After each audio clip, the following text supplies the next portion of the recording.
សួស្តីពុកម៉ែបងប្អូនចាពេលមកជួបគ្នាសាជាថ្មីម្ដងទៀតហើយជាមួយនឹងតម្រុយឆ្នោតវៀតណាមប្រចាំថ្ងៃសូមបងប្អូនជួយចុច Subscribe និងរូបកណ្ដឹងម្នាក់មួយផងដើម្បីទទួលបានវីដេអូថ្មីប្រចាំថ្ងៃមុននឹងទៅមើលតម្រុយឆ្នោតថ្ងៃនេះជាងាកទៅមើលតម្រុយពីម្សិលមិញដោយសារម៉ោង 1:30 នាទីសិលមិញជាងអត់បានចូលទេទៅមើលម៉ោង 4 ក៏យើងបានចូលដែរដោយសារយើងដាក់52វាចេញ53ពោះឌីស៊ីម៉ាឡេបងប្អូនឥឡូវយើងទៅមើលម៉ោង 6:30 នាទីល្ងាចម្ដងបងប្អូនម៉ោង 6:30 នាទីយើងចូលលេខអូចូល63ពោះអាលេខអូមួយគ្រាប់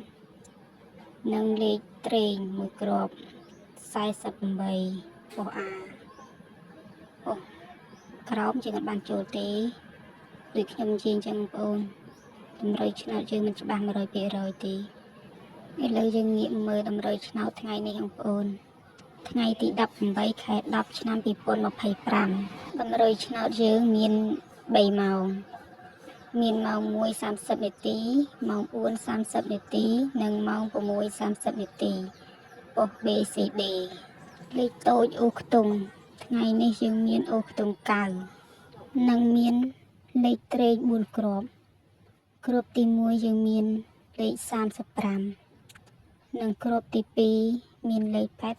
85និងគ្រាប់ទី3មានលេខ18និងគ្រាប់ទី4មានលេខ59លេខធំថ្ងៃនេះយើងមាន395គុណបញ្ជាក់លេខតូចអូខ្ទង់ថ្ងៃនេះយើងមានអូខ្ទង់9និងលេខត្រេង4គ្រាប់គ្រាប់ទី1មានលេខ35គ្រាប់ទី2មានលេខ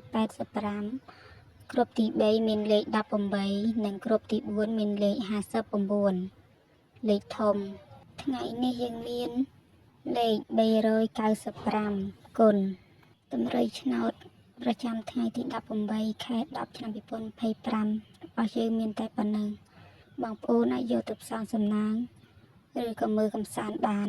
សូមឲ្យហេងគ្រប់គ្នាណាសូមអរគុណដែលបានទស្សនា